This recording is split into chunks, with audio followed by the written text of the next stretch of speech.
What if I told you that a stone smaller than your fingernail, sitting unnoticed in a drawer, a jar, or an old box in your home, could be worth more than a brand new car? What if the rarest gemstone on earth wasn't locked away in a museum, but quietly hiding among ordinary rocks that people toss out every year? And what if, without realizing it, someone just like you once held one in their hand, a broken bar, and almost threw it away? Because that has already happened, and it's happening right now. Most people have never heard the name Jeremejevite. It doesn't sound flashy. It doesn't appear in jewelry store windows. It isn't advertised on television, but collectors know it. Serious mineral investors know it, and the people who discover it by accident never forget the moment they realize what they've found. Because Jeremejevite isn't just rare, it's one of the rarest stones on the planet, and some verified examples sell for thousands of broken bar, sometimes tens of thousands of broken bar of dollars. What most people don't know is that Jeremejevite doesn't always look valuable. It doesn't scream wealth.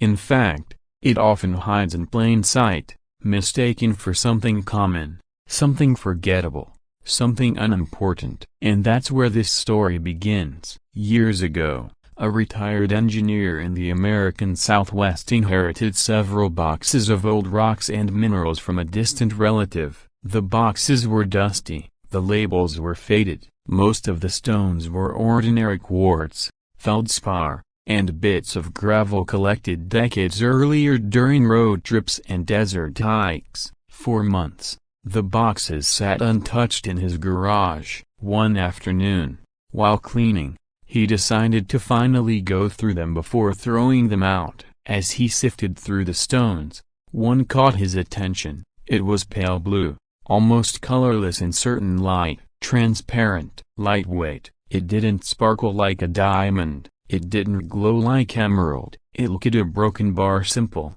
almost boring. He assumed it was glass, maybe aquamarine at best. He placed it aside, planning to donate it with the rest. But something stopped him. The stone felt strange in his hand, lighter than expected, sharper edges, cleaner faces. It had a quiet presence, the kind that doesn't demand attention but refuses to be ignored. On a whim, he photographed it and posted it to a mineral identification forum online. Within minutes, the replies started flooding in. Where did you get this? Do not give this away. You may be holding Jeremejevite, but here's where the story turns shocking. When the stone was professionally tested and confirmed, its value exceeded everything else in the garage combined. A stone no larger than a grape, overlooked for years, was suddenly worth more than the man's annual retirement income. And that discovery raised a chilling question. How many more are still out there? Jeremejevite has one of the most mysterious histories in the mineral world. It was first discovered in the late 19th century in Siberia,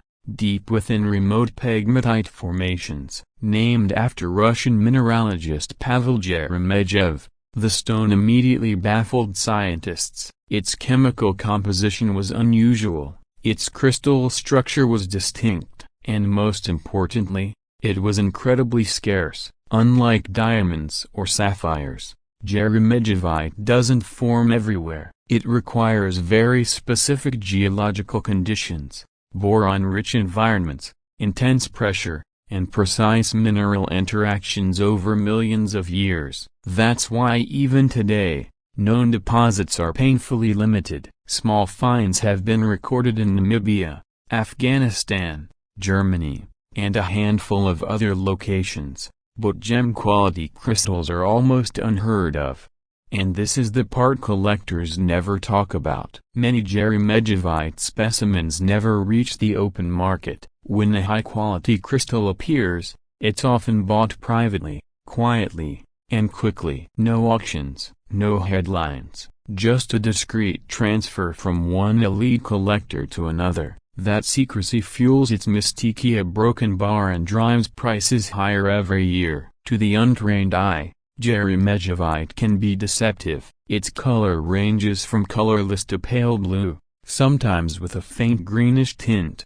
In poor lighting, it can resemble quartz or even glass, but under closer inspection, its clarity is extraordinary. True gem quality Jeremejevite is often eye clean, with crisp crystal faces and a glassy luster that feels almost unreal. Its texture is smooth but firm. It's harder than you expect, ranking around 6.5 to 7.5 on the Mohs scale. Its weight is another clue. Jeremejevite feels lighter than many stones of similar size, a detail that experienced collectors notice immediately. The most valuable pieces are transparent, well-formed crystals with a soft sky blue color. Stones with inclusions, cloudiness, or fractures drop dramatically in value. But even imperfect specimens can still command serious money if they're confirmed and well documented. And that's where the real tension lies, because common-looking stones get discarded every day. Estate cleanouts, garage sales, old collections inherited by children and grandchildren who don't know what they're holding. Entire mineral collections are sold for pennies on the dollar because no one takes the time to identify what's there. Low-quality Jeremejevite specimens might sell for a few $100s. Small fragments, opaque pieces, or damaged crystals might trade in the low thousands. But high-quality, gem-grade crystals, those can soar into 5 figures, and in rare cases, exceptional examples have pushed even higher. Collectors pay these prices for a reason. Jeremejevite isn't just rare today, it's becoming rarer every year. Known deposits are either depleted or inaccessible. New discoveries are extremely uncommon, and unlike gold or silver, there's no industrial supply keeping prices stable. When demand rises, there's nothing to absorb it, and demand is rising, as more collectors turn to tangible assets for stability. Rare stones like Jeremejevite are gaining attention. They're portable wealth. They don't trust. They don't depreciate like electronics. And unlike paper investments, they exist outside traditional financial systems. But here's the danger. Once Jeremejevite becomes widely recognized, the opportunity window narrows, prices rise fast, access disappears, and the people who benefit are the ones who already own it. That's why this matters now. If you own old stones,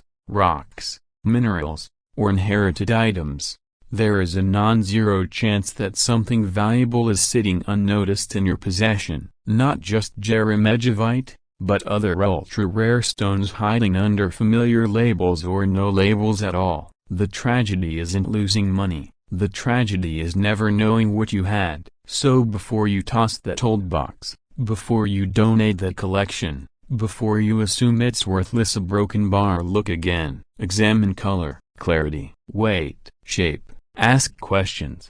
Get opinions. Because the rarest stones in the world don't announce themselves, they wait. And the market for rare minerals is heating up right now. Collectors are searching, prices are climbing, and the next quiet discovery could happen in any home, any garage, any drawer, anywhere in America. Jeremejevite is proof that extraordinary value can hide behind an ordinary appearance. Proof that history, geology, and wealth sometimes collide in the smallest of objects. Check your stones, because the one you overlook, a broken bar, could be the one that changes everything. And when you're ready to uncover the next hidden treasure, the next rare stone that most people walk past without a second glance, stay with us. The story continues.